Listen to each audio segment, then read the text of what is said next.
하나님의 말씀 계속해서 잠언 11장 말씀을 봅니다. 잠언 11장 우리 14절로부터 17절까지 한 번 더 14절을 봉독합니다. 14절에서 17절 제가 한 절 읽고 여러분들 한 절 읽고 해서 말씀을 교독합니다. 지략이 없으면 백성이 망하여도 지략이 많으면 평안을 누리느니라.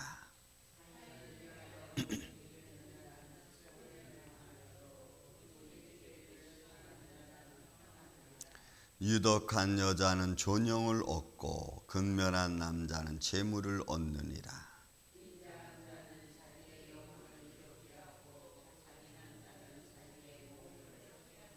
아멘. 자, 한 번 더 우리가 말씀을 보겠습니다. 여러분 14절에 나와 있는 앞에 나와 있는 지략과 뒤에 나와 있는 지략이라고 하는 해석은 똑같은 말로 해놨지만은 여러분 단어가 다르고 그 다음에 의미가 조금 다르다는 걸 우리가 알 수가 있습니다. 앞에 있는 지략이 없으면 백성이 망한다고 하는 것은 타블라라고 해가지고 현명한 지도자를 말하는 겁니다. 그래서 현명한 지도자, 지혜로운 지도자가 없으면 그러면 여러분 백성이 힘든 거예요. 여러분 우리가 정치를 보면 알 수가 있죠. 누가 정치를 하고 또 어떤 사람이 어떤 말을 하는지. 그래서 그 위정자들의 모습을 통해서 백성이 잘 되고 때로는 어렵기도 하고. 그래서 이것은 꼭 국가에 관한 것뿐만이 아니고 가정도 교회도 스몰그룹 단체도 다 마찬가지입니다. 어떤 사람이 리더자가 되느냐, 영적인 리더자가 되느냐, 육적인 리더자가 되느냐, 여러분 이게 다른 겁니다. 저는 우리 만학교에 또 여러분들의 가정, 삶의 터전 이런 지략이 있는 정말 현명한 지도자들이 함께하는 그런 리더자들이 함께하는 저와 여러분 되기를 전 주의 이름으로 축원을 드립니다. 그 뒤에 나와 있는 지략이 많으면 평안이라고 하는 것은 좀 더 개인적인 야찌라고 하는 말이고 이건 좀 개인적인 겁니다. 개개인 한 사람 한 사람이 그의 내면적으로 잘 계획하고 준비하는 걸 말해요.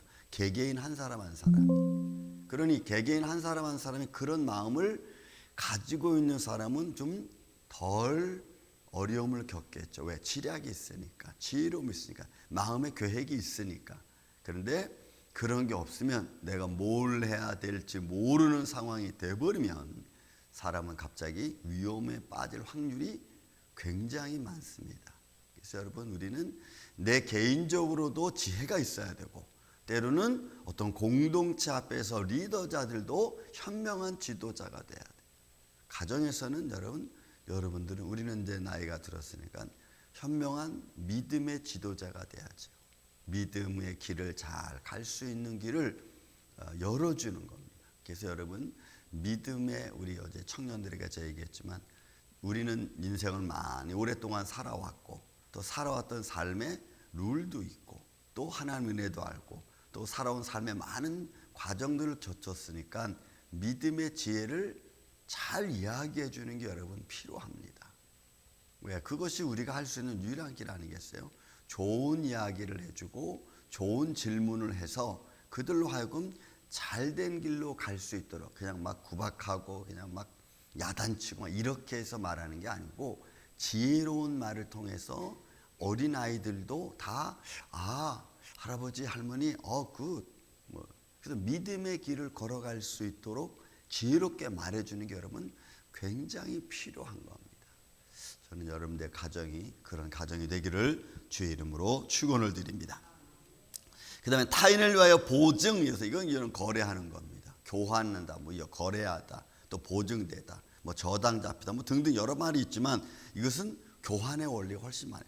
타인을 위하여 보증이 되는 자는 손해를 보는. 그래서 보증이라는 의미는 내가 다른 사람에서 저당 잡혀주는 것도 있지만 내가 다른 사람을 위해서 내가 어떤 물건을 교환해 주는 겁니다. 그러면 이거는 여기서 보증인 것은 딜의 문제입니다. 나와 너와의 관계성의 문제죠. 그걸 어떻게 하느냐에 따라서 내가 손해를 보기도 하고 때로는 내가 유익을 얻기도 하는 겁니다. 여기에는 정말 지혜로움이 필요해요. 그래서 여러분 그 유대인의 지식이라고 하는 그 책이 있습니다. 거기를 보면은 그 사람들이 거래를 할 때 절대로 거래할 때는 감정적인 것이 없어요. 그냥 하나, 둘. 그리고 나서 그 거래가 끝난 뒤에 그 다음에 사람들의 마음을 좀 더 써줄 수도 있고 때로는 안 써줄 수도 있고. 여러분 우리가 한국말 쓰다음에 그걸 뭐라 표현하면 덤이라는 거예요. 덤. 모든 게 다 거래가 끝났습니다. 물건을 샀습니다. 그 근수를 달았습니다. 근데 근수를 달았는데 왠지 모르게 주인이 좀 더 주고 싶어. 그러면 한 주먹 집어가지고 거기 봉지에다 넣어줍니다. 여러분 이런 거예요. 그러니까 요거는 사람과의 관계성 속에 우리가 어떻게 거래를 하느냐, 어떻게 내가 저 사람을 위해서 내가 수고해 줄 수 있느냐. 근데 여기서 보증은 내가 그런저런 생각도 안 하고 그냥 다 해주는 거예요. 그냥 무작정 해주는 거예요. 그러면 그런 거 손해가 나는 거예요. 그래서 우리는 이런 관계성 속에서 어떤 마음의 자세를 가지고 너와 나의 관계를 만들어 갈까 하는 거예요. 이게 여러분 우리의 모든 삶 속에 가장 중요한 일이 아닐까 싶어요. 대화도 마찬가지입니다. 대화도 여러분 딜이라는 거 아세요? 대화도. 내가 좋은 말하면 저쪽에 좋은 말하는, 내가 나쁜 말하면 저쪽에 나쁜 말해요. 그래서 이런 말들을 잘 걸러서 하는 거예요. 그래서 상대방으로 하여금 평안을 얻을 수 있도록. 그러므로 해서 우리가 여러분 저 사람의 힘든 상황을 내가 이끌어줄 수 있는 능력이 되면 힘든 상황을 이끌어줄 수 있어요. 근데 나는 저분의 힘든 상황을 이끌어줄 수 없는데도 불구하고 그냥 뛰어들어 버리면 잘못하면 나도 죽을 수 있는 겁니다. 그래서 여러분 우리는 이런 관계성을 잘 이해하면서 나도 살고 상대방도 살고 나도 위로받고 상대방도 위로받을 수 있는 그런 지혜로운 길을 선택하는 게 여러분 참 중요합니다. 그러나 거기에는 아픔도 있을 수 있고 슬픔도 있을 수 있습니다. 하지만 그 길을 통해서 서로가 윈윈 할 수 있는 그런 길을 선택하는.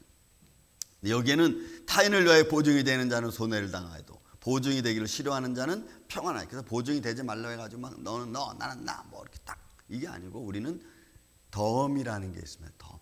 그죠?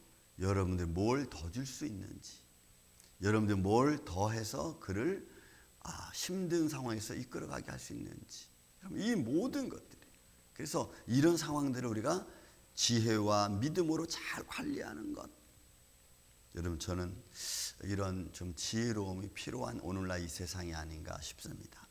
또 여러분 보세요. 16절에도 유독한 여자는 좋은 영을 얻고, 이 유독한 헨이라고 하는 것은 매력 있는 여인입니다. 아름다운 여인을 말해요. 그리고 이 아름다움과 매력 있죠. 그러니까 삶은 비록 나이가 들었든 안 들었든 그분은 그분의 나름대로 매력이 있어요. 여러분 사람들은 사람 나름대로 다 매력이 있습니다. 제가 목회를 하다 보니까 정말 똑같은 사람은 한 사람 다 저마다 성격이 있고 저마다 배짱이 있고 다 달라. 그런데 거기에 매력이 있어요. 그 매력을 어떻게 내가 만드느냐에 따라서 비춰지는 게 전혀 달라. 너무 좋은 매력인데 그 좋은 매력이 자꾸 나쁜 영향을 미치는 것처럼 보일 수 있어요. 왜? 그 좋은 영향을 잘 다듬지 못하니까. 그래서 여러분 좋은 말 하는 것은 좋은 겁니다. 그런데 좋은 말도 자꾸 들으면 여러분 사람은 짜증내요. 짜증. 그러니까 좋은 말을 똑같은 말로 계속 반복하는 게 아니고 조금 더 바꿔서 단어를 바꾸든지. 그래서 여러분 자꾸 말을 해서 좋은 쪽으로 가는 거예요. 여기서 유독한 여자라는 것은 아름다움, 매력 있는 이런 의미예요. 이런 사람들은 영예를 얻는 거예요. 자기에게 존영이 있어요. 자기 스스로를 높여가는 거예요. 그래서 여러분 우리가 나 스스로를 가치 있는 인생을 살게 할 건가 아니면 가치 없는 인생을 살게 할 건가, 그거는 여러분들에게 달렸어요. 저는 지혜로운 우리 임마누엘 교회 이 아침 저와 여러분 되시기를 주님의 이름으로 축원을 드립니다. 적어도 여러분 우리가 예수를 믿는 하나님의 사람들인데 예수님 내 백그라운드 아닙니까? 우리가 어디 가서 뭘 하면 그래도 예수님 믿는 사람은 좀 달라 이렇게 해야 되는데 아이고 내가 저러니까 내가 예수 믿는 거 싫어. 이렇게 되면 여러분 곤란하잖아요. 그럼 그거 예수님만 욕먹입니까? 교회도 욕먹잖아요. 아휴 그 교회. 그러니까 이게 여러분 이게 나한 사람 잘못 때문에 교회 욕먹고 또 예수님 영광 가리고, 그죠? 그러니까 내 자신을 내가 가치 있는 인생을 만들어가는 게 여러분 필요합니다. 그래서 유덕한 여자는 존영을 얻고 근면한 남자는 재물을 얻는다. 이건 좀 해석이 제가 보기엔 잘못된 것 같아. 이 근면이라고 하는 아라찌라고 하는 이 단어는 사실 두려움을 주는 사람입니다. 난폭한 사람이에요. 그러면 이 의미는 그러니까 세상적인 사람은, 폭력적인 사람은 자기의 유익을 얻는 거예요. 자기 유익. 남 생각하지 않고. 그러니까 여기서 요거는 좀 번역을 잘못하는 것 같아요. 제가 보기에. 그래서 알았죠. 폭력적인 사람. 그죠? 무서운 사람이거든.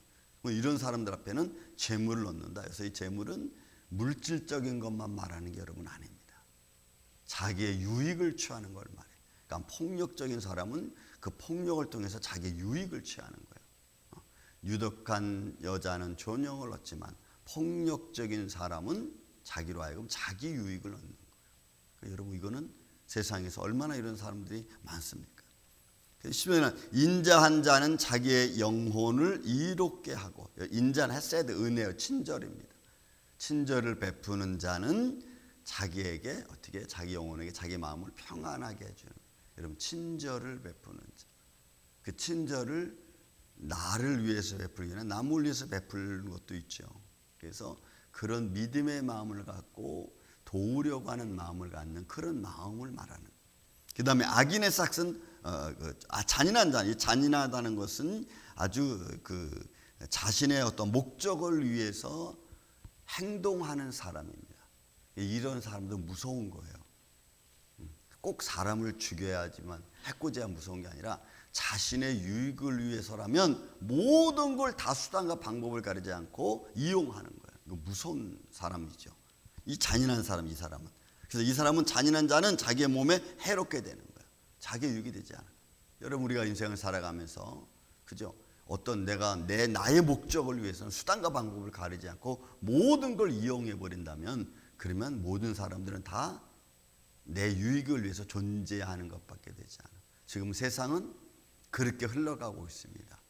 비테크 기업부터 시작해가지고 소위 있다고 하는 고위층에 있는 사람들은 오늘날의 사람들의 생명을 생명으로 보질 않고 다 자기들의 유익과 수단으로 보니까 굉장히 무서운 사람들이죠. 이 사람들에게는 한 사람의 생명은 파리 목숨보다도 못한 거예요. 그러니까 이거 잔인한 사람, 이런 걸 말하는 거예요. 우리의 삶 속에 우리가 하나님의 은혜를 받고 한 사람의 영혼을 위해서 십자가 달리신 그 주님의 은혜, 헤세드, 친절, 영광을 우리가 바라보면은 한도 끝도 없는데, 근데 사람들은 자기 유익에 먼저 앞서 있으니까 이게 참 어려운 거다. 그래서 예수님 닮아가는 것이 얼마나 중요한가. 예수님 마음 닮아가고 지혜로움을 가지고 우리가 서로의 관계성을 만들어가는 것은 우리 인생에서 가장 어떻게 보면 아름다운 것 중에 하나예요. 저는 우리 임마누엘 교회가 이런 그 잔인한 자로 인해서 자기 몸을 해롭게 하는 게 아니고 인자한 자의 모습으로 우리의 삶을 평화롭게 만들어가고 또 평강으로 함께 갈 수 있는 그런 이 아침에 또 오늘 하루 이 한 주간 되시기를 예수님의 이름으로 축원을 드립니다. 사랑과 은혜가 많으신 아버지 하나님 감사합니다. 오늘도 말씀을 통하여 단 한 줄이라도 우리의 삶 속에서 행할 수 있는 그런 복된 인생 되게 하여 주시옵소서. 그래서 우리가 유덕한 자의 모습을 갖게 하여 주시고 인자한 자의 모습을 갖게 하여 주시옵소서. 우리가 인생을 살아왔고 살아온 이 많은 인생의 공부를 믿음으로 잘 지혜롭게 우리 주위에 있는 이들에게 선포할 수 있도록 도와주시고 또 그로 말미암아 하나님 앞에 영광과 찬양을 드리며 우리 스스로를 높여갈 수 있는 하나님의 사람들, 일꾼들 되게 하여 주옵소서. 예수님 감사합니다. 주님의 몸된 교회와 사랑 가정과 성도들을 굳게 지켜주셔서 오늘도 합력하여 선을 이루는 복된 하루가 되게 하여 주옵소서. 주님만이 홀로 영광 받으시옵기를 원하옵고 사랑이 많으신 예수님의 이름으로 기도하옵나이다. 아멘.